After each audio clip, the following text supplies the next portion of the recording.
Hello there, dear friends, and welcome once again to the Relaxed Fantasy Review. Today, we're continuing our series on Sebastian Crow's Guide to Drakkenheim, the latest player-focused book from the Dungeon Dudes. We're talking about their brand new class, the Apothecary, and today we're going to be discussing one of the subclasses of the Apothecary, the Pathogenist. A complicated sounding name, but in reality, a pathogenist is someone who studies pathology, the study of diseases. Yes, apothecaries are doctors at their core, mad doctors, ones who have pushed the bounds of science and found forbidden or strange knowledge and decided to weaponize it for their own use. The pathogenist focuses specifically on the concept of diseases, something that is criminally underused in the core edition of D&D, and the Dungeon Dudes have done a nice job expanding that, and we'll get into the details in just a moment. Before we do, though, I'd like to let you know, Relaxed Fantasy Review has memberships. For just $1 a month, you can support me here on YouTube and get a couple benefits. First, you get a little badge next to your name in the comments, letting folks know that you're a supporter. But also, you get early access to the videos. I upload videos 3 times a week, Monday, Wednesday, and Friday. And I upload the videos a day early for members only. If that interests you, you can click the join button just below the video down there.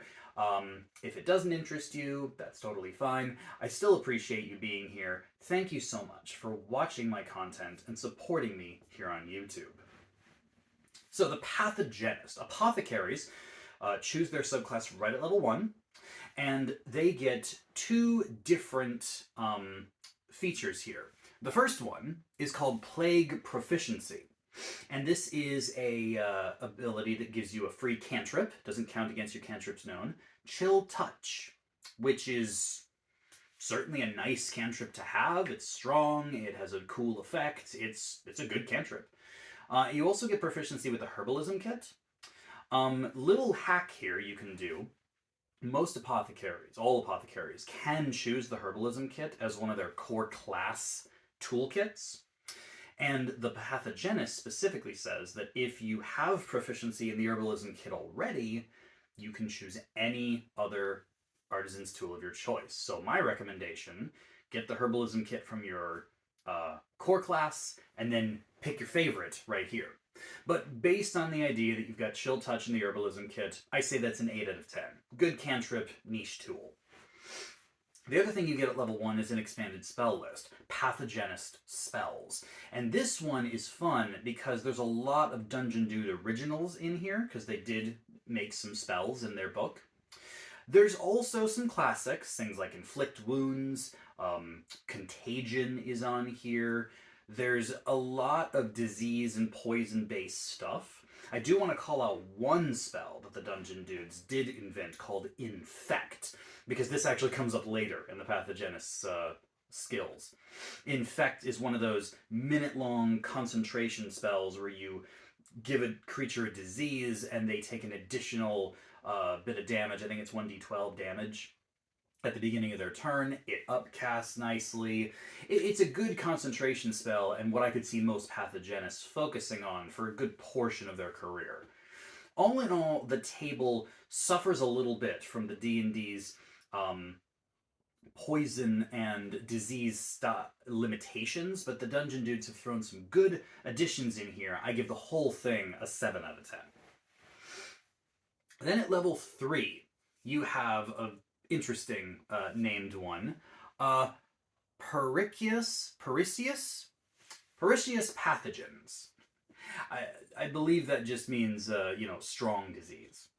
In any case, the idea here is that when you've infected a creature with a disease-based spell, your undoing would be something like a paladin's Lay on Hands, or the Lesser Restoration spell. There's a lot of abilities that can just cure diseases relatively quickly, with no saving throw. Like, they just work. But this ability says that when they try to use those features to cure your diseases, they have to make a saving throw against your spell save DC. And if they fail that saving throw, then their spell slot is wasted, the materials are wasted. Basically, they attempt to cure the disease and it can fail.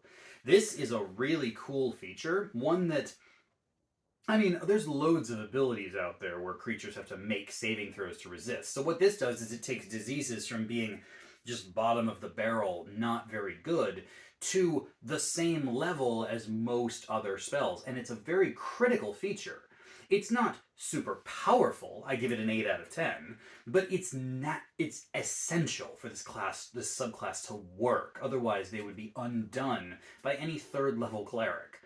And this definitely is important. Now, the other thing you get at level 3 is the main feature of the class. Oh yes, we haven't even talked about the main feature. The Mutant Strain. You gain these special strains. Think of them as additives to your diseases. And when you inflict someone with a disease, you can add these to the disease in order to make it more potent. You learn 2 here at 3rd level, and then you learn another one at 9th and another at 15th. So you could think of them sort of like sorcerer metamagic. You have 2, 3, or 4, depending on how powerful you are. And unlike sorcerer metamagic, though, there's no limitation. Like, you can do this every time you inflict someone with a disease. And some of them are level locked. Some of the lower level ones that you get straight at level 3, things like the person with the disease can't take reactions, or if they fail a saving throw, their speed is reduced. Or they get the shakes, where they drop items that they're holding automatically and have to pick them back up. Later ones that are more powerful will remove a creature's resistances to damage, stop them from recovering hit points, or at the very peak, can even cause a creature to become vulnerable to bludgeoning, piercing, and slashing damage, which is absolutely bonkers. All of these powers just take your disease spells, which have already been buffed at level 3 by the pathogens, and make them souped up, more powerful, and help them compete with the actual good spells in D&D. The Pathogenist is very, very good with their diseases. And this Mutant Strain feature is definitely 10 out of 10. It is powerful, and it can really change the face of the battlefield when you've got someone infected with a disease that makes them shake, can't heal, and even get vulnerability. Removing a creature's resistance? Are you kidding me? That's really strong. Anyway, at level 6, it even gets better, because there's a lot of creatures out there in D&D that are immune to disease, just straight up. But at level 6, you get Breakthrough Infection. This means that your disease spells ignore immunity to disease. So you can infect anything. Immunity doesn't matter anymore. Now, creatures that would have been immune do have resistance, meaning they have advantage on the saving throws against the disease, but still, you can infect creatures that are immune to disease. That, from a roleplay perspective alone, is powerful. But from the idea of these spells, like there's so many elements, fire and lightning and radiant and necrotic, where there's specific creatures that are immune to those damage types, and you just have to work around it. The Pathogenist doesn't care. It doesn't matter if a creature's immune. They just work. And that is crazy strong. It is 10 out of 10. And it takes, and as I've been saying this whole time, disease-based spells aren't that strong normally. The Pathogenists have boosted themselves. Harder to cure, more effects, and now ignoring immunity. 10 out of 10. Now, another feature you get here at level 6 is called Outbreak, which is a little simpler. When a creature who has one of your diseases on them dies, you can use your reaction to automatically spread that disease to another creature within 30 feet. This helps you get more bang for your buck out of your spells.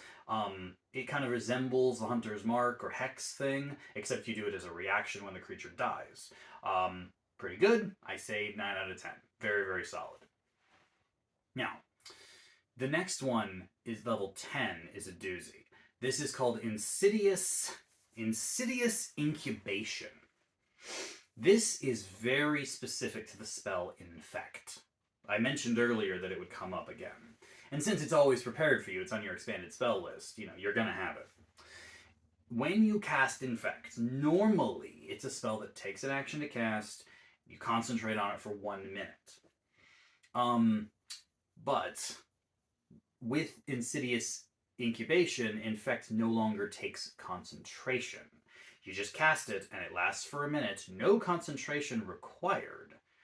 And that means that you can concentrate on a second Infect, or on another concentration spell, and still be using the Infect power, which is boosted up by your other features.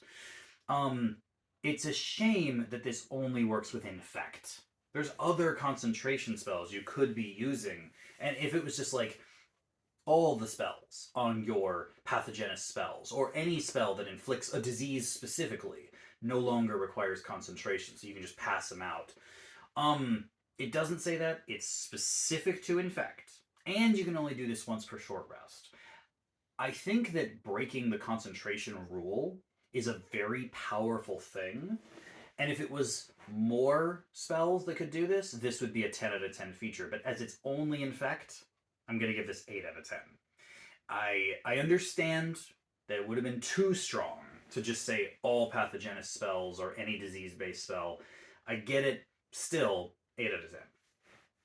Now, the next thing we've got here is level 14, Immuno Compromised. A creature who's infected with one of your diseases has disadvantage on saving throws against your Apothecary spells. Now that's a good feature.